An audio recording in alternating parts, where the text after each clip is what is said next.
All right. Well, hello, everyone, and thank you for joining us for today's CapsimInbox Pilot Class webinar, where we'll be putting a spotlight on our featured version for the month of July, CapsimInbox Sports Management. Now, my name is Matthew Schell.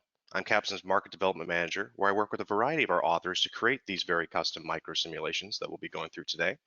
And I'm happy to say that I'll be joined with two of my colleagues. First, it'll be Kelsey Zimmerman, Capsim's Learning Experience Coordinator. And then secondly, with the author of CapsimInbox Sports Management, Dr. Zack Damon, Assistant Professor and Graduate Program Director at the University of Central Arkansas. Kelsey, Zack, how you both doing today? Doing good. Great. Yep. Happy to be here. Fantastic. So again, we'd like to thank you all for your time for joining today's webinar session. And what I thought I'd start with is just a quick overview of what we'll be discussing over the next 30 to 45 minutes. Essentially, what we'd like to do today is give you a general overview of what this micro simulation will entail, including the student role, a little bit about the fictional company they'll be working for, as well as the skills that we'd like to assess in this particular micro sim. And then from there, I'll go ahead and shift gears and hand it off to Kelsey, and she'll provide a practical overview of the participant experience by actually taking us through the simulation and a few key emails. After that, I'll go ahead and describe a little bit about the outputs of the micro simulation, including what sort of results you'll see at the student level as well as the cohort level. And then for the latter half of today's presentation, we're going to have a dialogue with, of course, Dr. Zack Damon. We'll talk a little bit about why he decided to create this micro sim, what were some of the goals he was seeking to achieve. And then at the very end, of course, we'll have a Q&A session. So at any point during today's presentation, if you have any questions, please feel free to submit those into the questions tab or the chat box, and we'll be sure to address those at the end of today's call. And then on a final note, for those of you that may not be familiar with the CapsimInbox Pilot Pass initiative, this is something that we at Capsim have been doing for the last several months now, where anybody that would like free access to try these micro simulations, not only can we give you as a professor or as an instructor access to review it for yourself, but also if you can contact us with them throughout the month of July, we'd be happy to give you a free pilot for any one of your courses. That way you can see how students react to the simulation as well. So without further ado, let's go ahead and jump right in. So what exactly is CapsimInbox Sports Management? So this was actually one of the very first micro simulations we created, and we were very happy to see Dr. Damon jump on board around the summer of 2019. And in this particular micro simulation, students are going to be taking the role of a new general manager at the fictional Northwest Stalls professional baseball team. And to give you a little bit of initial context as to the scenario itself, basically the Northwest Stars joined the MLB about 15 years prior. And right off the bat, they saw instant success as a team. In fact, they had 2 league championships within the first 3 years. However, over time, they have been struggling as of recent to go back to that championship status. And in fact, it got to the point where they wanted to hire a new GM, hence where the student comes into the experience. And while the scenario starts off with interacting with a lot of the key stakeholders within the team, everybody from the team owner to some of the other managers on staff, unfortunately, the student finds out quickly that by a journalist reaching out that one of their star players is being accused of doping. And the student then has to go through a variety of different issues to make key decisions related to how to handle it internally, but also externally from a public relations perspective. Now, as far as the format of this version, we're going to be looking at roughly a 30 to 45-minute experience that needs to be done within one single setting. However, what's great about this is that there's an entirely self-directed onboarding process. It only takes about 5 minutes to complete, where the student can register, complete that onboarding, complete the 30 to 45-minute experience, and then instantaneously be provided with results, which we'll dive into a bit further later on.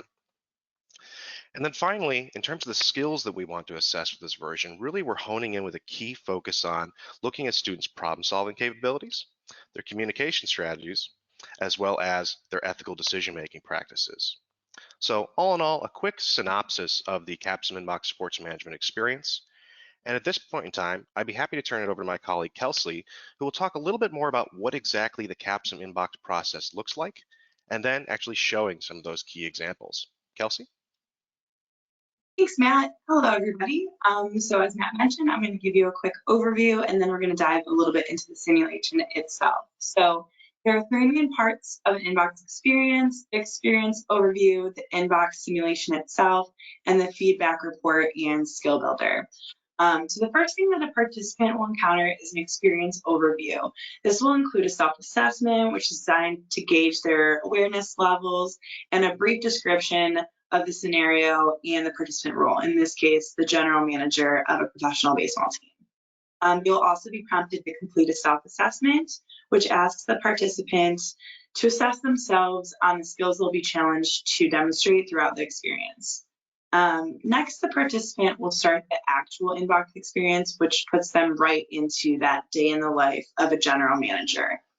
After the student completes the inbox experience, they'll be immediately provided with a feedback report, which details their overall effectiveness in handling those challenges that they were presented with, as well as their skill proficiencies. Additionally, they'll be provided with a skill awareness metric that allows them to see where the discrepancies are between their perceived proficiency in the assessed skills versus how well they actually performed throughout the assessment. So without further ado, let's take a look at the mini version I put together for all of you of the sports management inbox experience.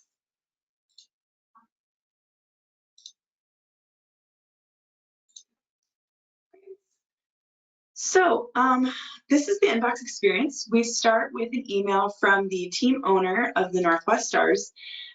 This is just setting some guidelines and context for communication. He's welcoming, talking about the handoff to this new management. And the response options vary in their tone and the method of communication. So none of these are particularly bad, but they do display a level of effectiveness. The second email is a short email from the head coach asking for more information on a possible new contract, an extension on his contract.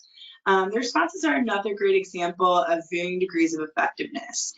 In this specific situation, tone is kind of plays a big part in how well the participant is communicating. The next emails are going to explore that topic that Matt mentioned briefly, the doping scandal.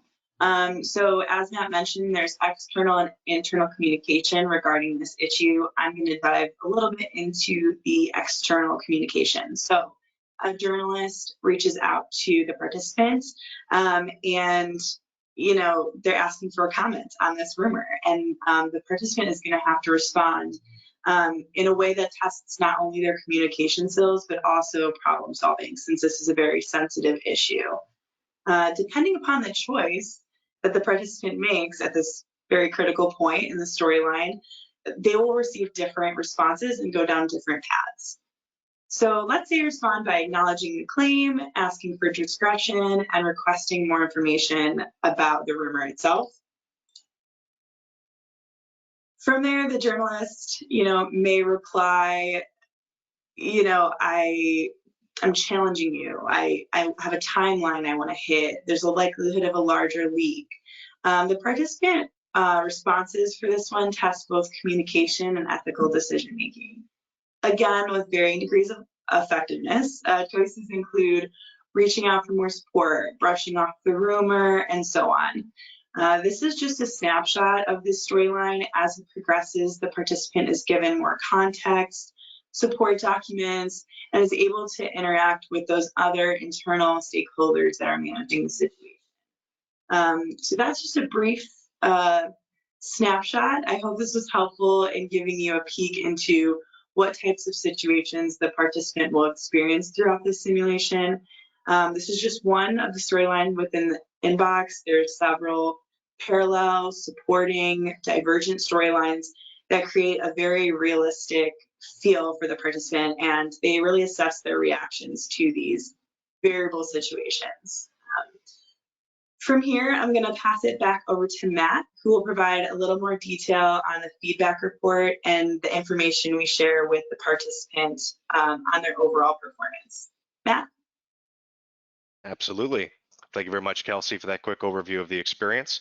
And essentially, again, what we're trying to look at here is we want to see, what does a student's decision-making process really look like? What kind of key outcomes does it lead them to?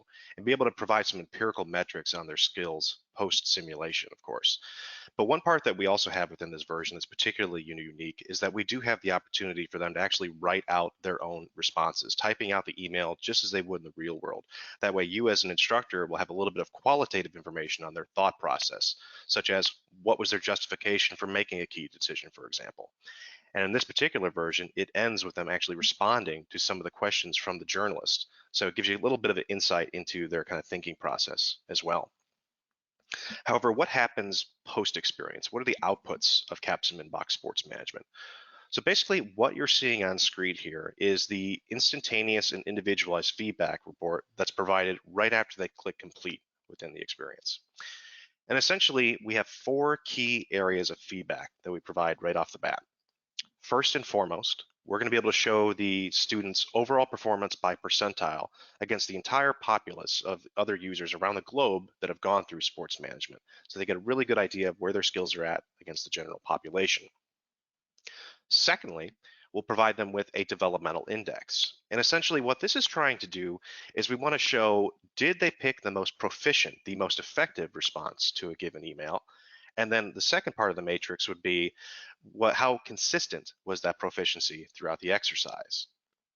And then as a part of the onboarding process, one thing we've yet to mention is that there is actually a self-assessment component in that we ask the students relative to your peers, place yourself on a percentile for where you think you're at in terms of problem solving, communication, and ethical decision making. So we get that self-reported information at the onset prior to the sim. And then of course we have the empirical metrics within CapsimInbox that we then of course compare. And by doing so, it brings us to the final 2 components of the feedback report. That first one being a self-awareness gauge, as Kelsey had mentioned, on a scale of 0 to 6, where higher scores are going to indicate that their perceived skills are much closer to reality, where lower skills can indicate either underestimating or overestimating one's capabilities, as it is a common practice to do so. And then finally, and perhaps most importantly, is that we of course want to visualize the skill gaps, actually plotting out where did they self-assess and where the inbox assessment placed them at. So not only can we identify which areas are key strengths for that individual in terms of their skill development, but which areas are in most need for improvement. And also, as Kelsey mentioned, this is a lot of times this is where simulations stop. They'll kind of give you the feedback and that's it. But as Kelsey had stated earlier, there is an individual development plan component to this, where what we do is we provide developmental tactics, in this case, of course, provided by Dr. Damon, for the different practices, tips and tricks, and activities that students can take to improve these skills in a sports management context. And from those developmental tactics, they're going to be able to then create actionable goals, quantitative actual goals. So that way they could say, I want to improve my problem solving capabilities by say 10% by this particular date. I'm going to create my own action plan that includes the individual steps. And then in order to assess my effectiveness at that development plan, I can go through the same inbox again in a pre and post test setting where we can actually show the net change in skill development, whether it's positive or negative. And all of this is accessible to the student for indefinitely after they complete the exercise. Now you're probably wondering, okay, this is how it looks from the student side. What does it look like from my side as an instructor, as a professor? Well, what you're looking at on screen now is our administrative dashboard. And really, just to take a quick aside, one of the beauties of not just CapsimInbox Sports Management, but all of our CapsimInbox versions is really the ease of use and being able to export data really efficiently, as well as implementing it in your course. So to talk quickly on implementation, to get sports management set up within your course, it's as easy as sending a hyperlink out to students where they, of course, register and then go through the steps in the process that we've been defining. Alternatively, we can go ahead and bulk register students by simply having first name, last name, and email, and then provide those accounts to you to be distributed. But the great thing is that there's really no administrative involvement outside of that, because as they complete the simulation, you're going to see the results come into your administrative dashboard in real time. And just to kind of quickly go through the dashboard here, at the top of the page, you'll see, of course, that you have your class average information. You'll see the class average as a percentile against the general populace again. You'll see averages for each of the individual scores. And then on the bottom half of the dashboard, you'll of course have the individual results. That way you can see each student's overall score, self-awareness levels, their developmental index, when did they complete the inbox, and if and when they create an individual development plan, which professors, instructors, administrators will have access to be able to provide feedback. In fact, when we talk a little bit about how the solution is graded, we can talk a little bit about how that works, because really we see a lot of effort put into, what kind of lengths did you go to create an effective development plan, as opposed to relying solely on the empirical scoring. So now that we've done a quick overview of both the participant experience and showing a bit of the administrative dashboard, I'm very happy to introduce you all to the creator of this micro simulation, Dr. Zack Damon of University of Central Arkansas. So just a brief amount of information about Zack before we open up to some questions for him. He is, of course, the assistant professor within the Department of Exercise and Sports Science within the College of Health and Behavioral Sciences. And additionally, he's the Sports Management Graduate Program Director. And in fact, he created a brand new sports management online degree program just recently. And in terms of the courses he taught, he's done a variety of different graduate level courses related to administration, both with athletic as well as sports and fitness administration, as well as sports leadership. So we knew right out of the gate that Zack would be a perfect fit to help us create this solution. In terms of Zack's education background, he got his PhD in sports management from Texas A&M University and his MBA and bachelor's degree from Georgia Southern University. So without further ado, Zack, great to have you on the call. How you doing? Great. Thanks for being here and appreciate everybody tuning in. Hopefully we can start spreading the news. Absolutely. So really quick, before we jump into some key questions I have for you, Zack, I'd love to just kind of briefly do an overview of the scenario itself and the skills. So again, everybody, we're looking at students taking the role of a general manager for a professional baseball team, the Northwest Stars. Came into the league about 15 years ago, but they haven't seen a lot of success in the most recent years, hence the student entering the organization. And really, problem solving, communication, ethical decision making are going to be key here. Everything from your initial correspondence with key members to, of course, the doping scandal as well. So, Zack, right off the bat, if you wouldn't mind, why exactly did you decide to create CapsimInbox Sports Management? What was kind of your motivation, or what drove you to create this solution? Yeah, absolutely. I think motivation kind of boils down from two different areas. One is seeing on the academic side, and I think colleagues would certainly agree, most of them, that we always talk about theory to practice, how we can bridge that gap, especially in the sport industry, and how we can prepare our students to be the next wave of sport managers.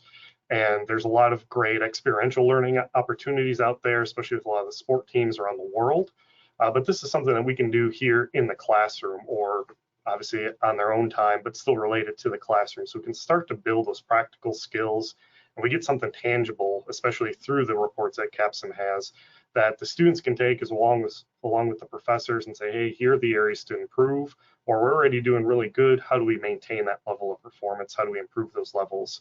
And so the second area is a little bit from my background as well. I remember when I was an MBA student at Georgia Southern University, in my capstone class at that program, we actually had to do some of the Capsim simulations. I think it was the big one with the business simulation. You had to run your own business. And I remember I was not only a student at the time, but I was a sales manager and a baseball coach at that time. And I just remember being blown away by, one, how easy it was, yet how realistic it was at the same time to actually be putting what we learned into practice in a safe environment that is a college class. We're not actually running a business, so a poor financial decision wasn't about to tank a whole business. Obviously, it put us behind in the simulation if that happened.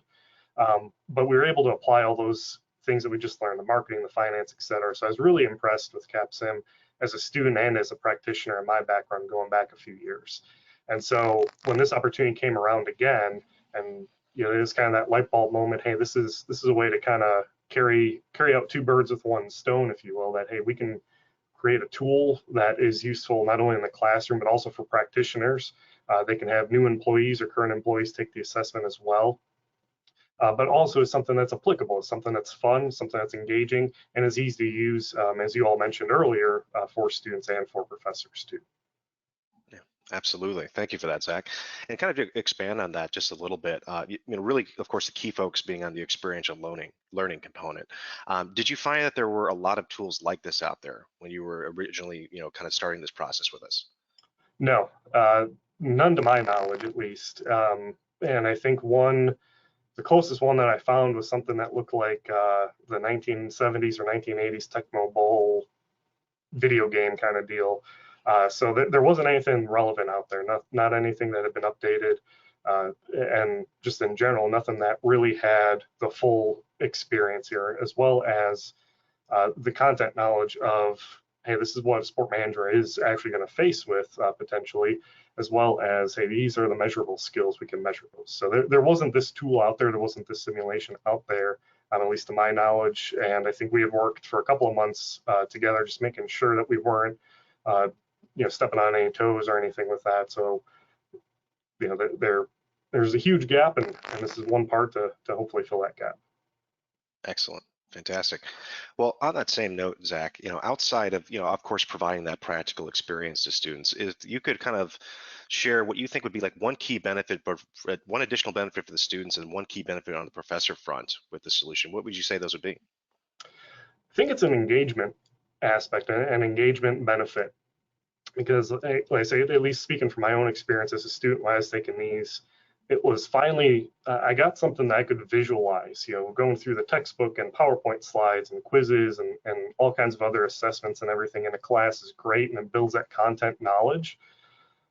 But until we got out there, and absent of an internship or an actual job, there's that missing link of, hey, how do I visualize what this all is going to look like when I actually am a sport manager? So when I'm no longer just a student, but I'm out there either in an internship or finally working in the industry. What's that look like? What are these decisions? How do I actually apply these skills?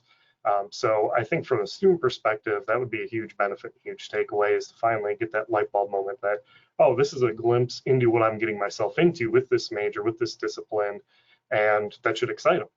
And then from the professor standpoint, I'd say very similar, that visualization, but it's also something that now we have, or at least I have in my experience, and I'm planning to use this in my program and courses this fall, that now I can look at it and say, okay, beyond test grades and different assessments that we do in class, we've got something practical. So let's see where you stand, especially because we can compare to the general population. Okay, hey, we're lagging behind here. So now as a professor, I can make those adjustments into my curriculum or what I'm teaching, centered on those practical skills, still covering the course content, obviously, but now we can add some things in there to really either improve the scores, or now we've got some verification, which could go into accreditation or various program assessment tools as well, that we can show, hey, our students are performing at or near the top. If we do a pre and post assessment for this inbox, we can see that, hey, students are doing relatively well, time 1 to time 2, or that they've improved from time 1 to time 2. And so that just gives us a whole lot of information. And again, something that we can show that, hey, our students are prepared when they step across that stage and they graduate and they step into a sport industry role, they're ready to go. They've got those practical skills at a high level. Absolutely. Well, thank you for that as well, Zach. And then, you had mentioned, of course, implementing this within the fall. Would you mind sharing what courses you're planning on placing the sports management sim in? And then I'm sure those in the audience have a similar question. Is there any other courses that you would recommend for this? Maybe not just, sports management in name only, for instance. Yeah, exactly. Absolutely. So for me, I'm planning to implement this into my sport or communication course in the fall. And I'm planning to do this as a pre and a post. So at the beginning of the semester, I'm going to have the students take it first thing right off the bat, just to assess where they're at. And then again, I'm going to use that data that's provided through the reports, see what areas we might need to improve. And so I can start to implement a little bit more materials into the course. And then at the end of the course, this is going to be a post test, a time to see how they hopefully improved, or to see, hey, if somebody's score went down, why would that be? Again, just to kind of learn and help guide them there. I also toyed with the idea of potentially using this in my sport law class, again, based off the ethical decision-making course, as well as in the capstone course that I have. And again, I'm talking at the graduate level. Certainly here at UCA, we don't have an undergrad sport management, but I could also see this being a junior or senior level course in some of those upper level courses as well, marketing capstone course or policy course, again, communication, sport law.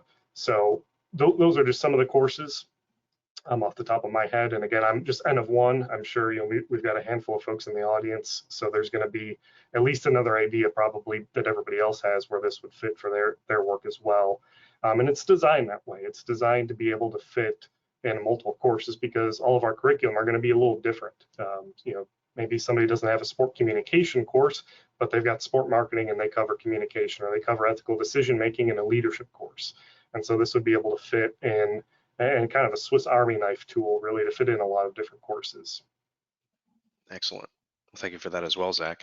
And one of the things that I talked with Zach before, jumping on today's webinar today was we wanted to give those of you that attended a little bit of insight into the future, where we're going to take this version going forward. Because not just with sports management, but with all of our CapsimInbox versions, it's very easy for us to iterate and improve these and add new topics to these. And one of the things that Zach and I are working on right now is a professor debrief guide. So in addition to the developmental tactics that are more student focused for them to create those actionable goals, at the same time, we want to make sure that you as professors, you as educators, are well prepared to handle, say, a post simulation debrief discussion. And what we're looking at crafting is essentially a PDF document that'll provide you with an overview of the scenario itself, with key decision-making points, as well as the key outcomes of what can happen by the end of the experience. In addition to that, we're going to include some discussion topics in there too, within some instructor's notes on how you can really make this an immersive discussion right after the experience has been completed. And then as a second aspect to kind of give you a glimpse in the future, Zach and I have already started discussions about adding some new topics, some new areas of focus to this particular version. Zach, would you be willing to speak to give everybody a little preview of that? Yeah, absolutely. I think it's really exciting. Again, one, this is ready to go and putting the final touches on it. But looking ahead, and a lot of it's based off of what are those skills beyond these three that we cover in here, but talking with sport industry folks, what are you seeing a gap of with recent graduates? What are they just not prepared when they come into your organization? And so kind of working alongside and thinking alongside Matt and everybody at Capsim, along with my contacts in the sport industry, we realized that there's a whole breadth of area to move forward with. So I think the most immediate one after this version is going to be a finance and kind of a negotiations one, where again, we're still bringing in the same characters from this scenario, same team. So again, that's going to help with familiarity from a learning standpoint from the students, as well as the professors. So same scenario, the students are going to be put in as a general manager, and now they're working through the financial aspects of contract negotiations, the time value of money, all those core principles that we have in many of the sport finance courses are going to be applied. And so we're working through that version. I've got in my chicken scratch handwriting, I've got a storyboard written out for that as well. So that's going to be ready to go. And then fast forward beyond that, obviously with the boom of data analytics and sport analytics, that's going to be a really exciting one to explore and implement as well. And again, it's all focused on that transferable skills. Obviously, we won't be teaching sport analytics in there, but it'll be testing and saying, hey, how can we make the best decisions based off of the data that we have? What is the good data? What's the bad data? What's applicable here in those kinds of scenarios? Very much the same with some of the finance as well. How would you pick the best contract for your team if you're trying to stay under a budget? Or if you get the okay from the owner to spend a little bit more, can we spend a little bit more now and save some money later? How does that look like, or vice versa? Something like the infamous or famous Bobby Bonilla contract with the New York Mets, where I think he's still getting paid $1 million or $2 million a year for like 30 years or something. That kind of contract and coming up with that kind of creativity is something in that next version that we're looking forward to as well. Excellent. Well, thank you for providing us a little bit of that insight into the future, Zach. Really appreciate it. And I know that this will only help make the version even more popular. In fact, this is by far one of our most popular versions that we see, particularly, of course, with the students because of the gamified nature, really making it almost as if it's a serious video game. In fact, we've had some students that say, hey, I'd love to just go through this again outside of class. And that's what we always seek to achieve with these type of learning tools. So basically, what I'd like to take us now is if you do have any questions based on our discussion with Zach, feel free to start entering those in the chat now. We'll respond to those in just a few minutes here. But I do want to kind of focus on not just the feedback that we've gotten internally from some of our clients that are currently using this solution, but also from the industry at large. Because in fact, I'm very happy to say that the very inbox platform that we created sports management on, we've been recognized by a couple of different organizations over the last about 12 to 14 months or so as really breaking new ground when it comes to experiential learning. In fact, just over the last year, we were able to pick up 3 different EdTech Cool Tool Awards for CapsimInbox specifically. The first being a Trendsetter Award for 2020 as the product or service setting a trend for the workforce, and also as a professional skills solution. And just recently, back in March, we picked up another one for 2021 as a corporate training solution. And then also, we are very happy to say that in December of last year that we picked up 2 Brandon Hall Group Gold Awards for excellence in technology. One for being the best advance in gaming or simulation technology, And in fact, even the very authoring platform that Zack had utilized to create this solution, the CapsimInbox authoring platform, of course, was selected for the best advance in content authoring technology as well. So we're very excited to see this kind of focus on Inbox. Sports Manager has definitely been a driver of this sort of recognition, and we hope to let you all try it to see how it works within your class and get your feedback on it as well. But in closing, before we do transition to the Q&A session, I just want to cover a few key aspects for you to be able to try this yourself. Of course, I did put all three of our contact information on there, and Zack was kind enough to add his too. So if you do have any direct conversations you'd like to have with Zack as the author, feel free to let him or Kelsey and I know if you have any general questions. But what I'll do is after this presentation is concluded, we'll of course send you the recording, but also the PDF version of the deck that we have here. And as you can see on the final slide, we have that little hyperlink there. And what this is going to allow you to do is instantly go to a free course that we have set up where you'll be able to register for an account and instantly be able to try the experience. Now, of course, you can also connect with us for more of a one-on-one walkthrough if you'd like to take a deeper dive into the student process or even on the admin front.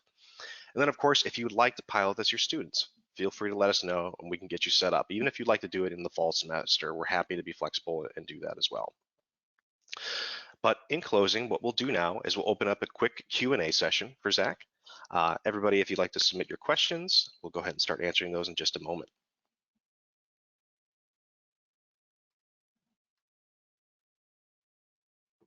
So we do already have a comment, I appreciate from Dr. Evans, not necessarily a question. I'm excited to implement this into my classes. I went through the demo as a former GM of Collegiate Summer League teams. You all nailed this. Thanks, Zack. I look forward to future scenarios included in other classes. So thank you very much for that, Dr. Kelly Evans. And I do see our first question coming in here, Zack. I know you talked a little bit about pre and post tests, but the individual is asking, how do I use this in my class? So maybe some other use cases, basically. Any thoughts there?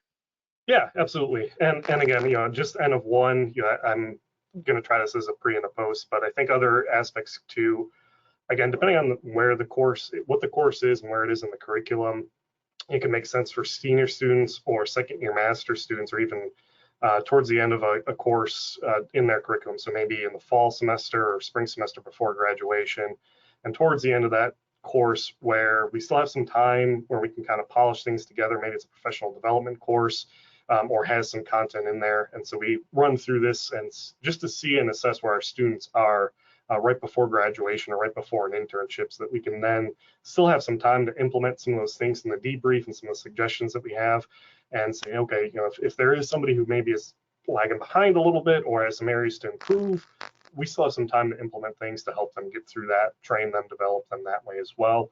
And it can also be kind of a checkpoint earlier in the semester or earlier in the year in the curriculum, just to, again, kind of see where students are matriculating through a curriculum from maybe sophomore to junior year or junior to senior year, and have this be something at the beginning just to see, okay, if we're in the last 6 courses of a curriculum, our students should be starting to see an uptrend with the content knowledge that we're teaching them. What's being retained? What are they actually being aware of that, hey, we're going to have to implement this when we are on the manager side, when we are on the practitioner side? So we can look at those skills that way too. So I think it's built with flexibility in mind.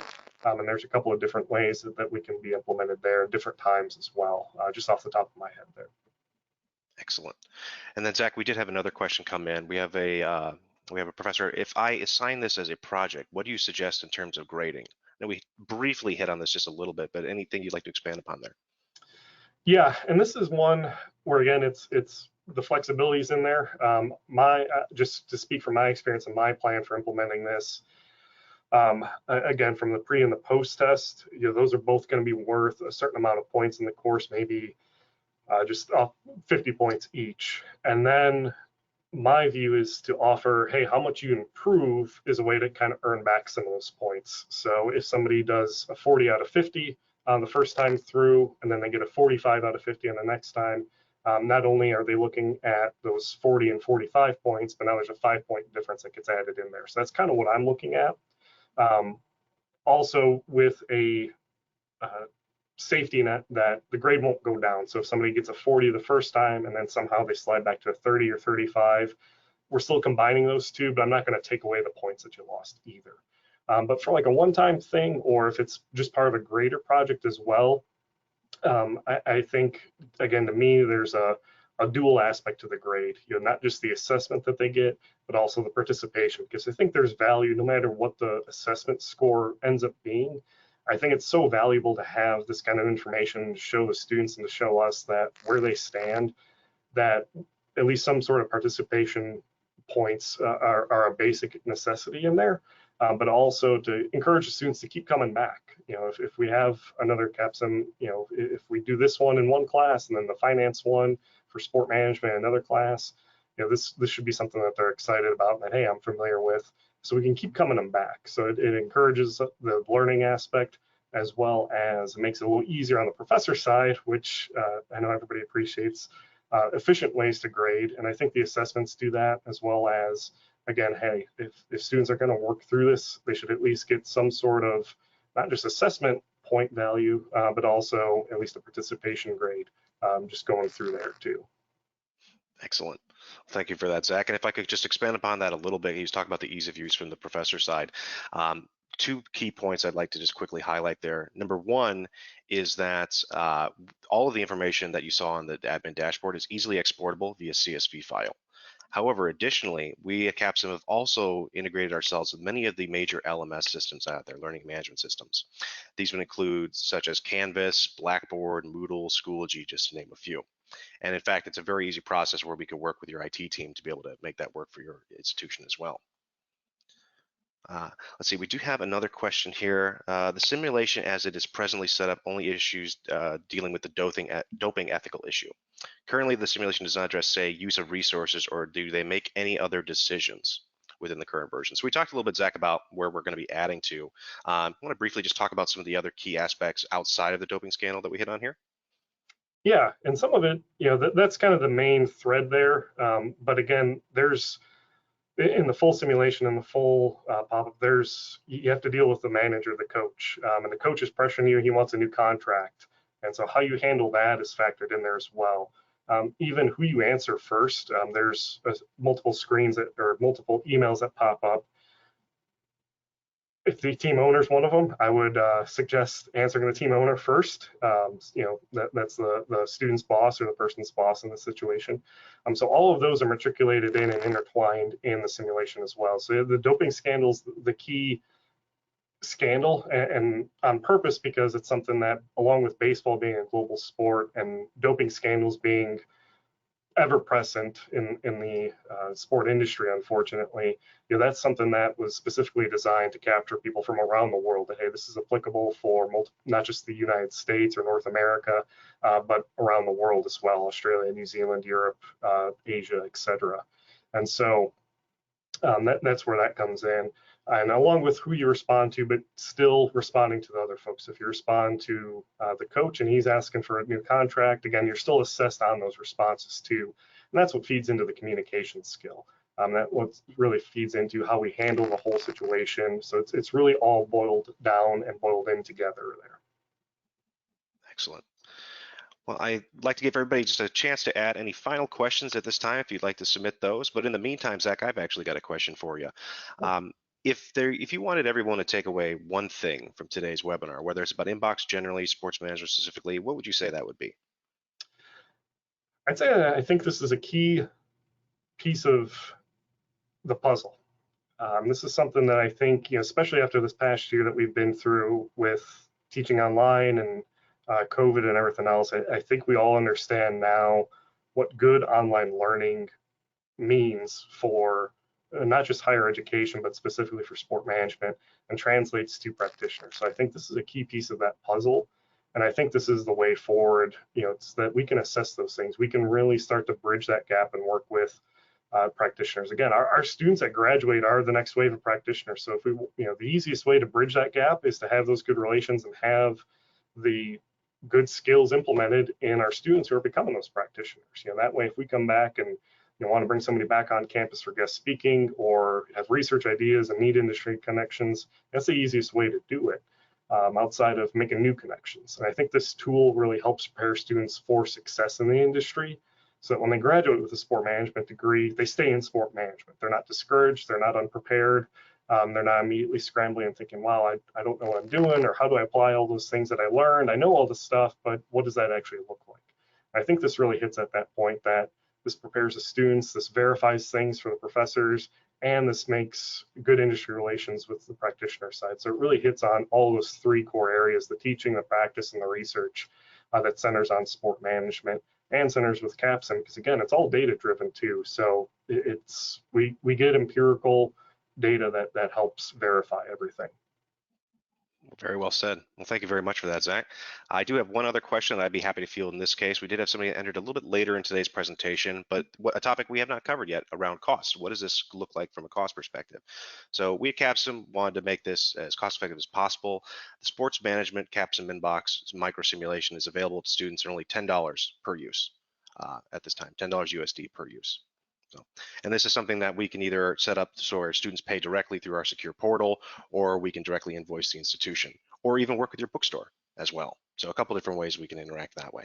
So, but with that, we'll go ahead and close out today's session. I would like to thank my co-presenter, Kelsey Zimmerman, for her help in demonstrating it from a practical perspective.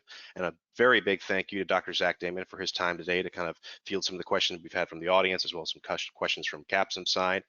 And then on a final note, of course, thank you to all of you as well. Very appreciate your time to consider this solution. We'll be in touch very quickly here to be able to give you access to the simulation as well as the presentation deck and recording. And we very much look forward to having some conversations with you all. So thank you all very much for your time again, and have a great day.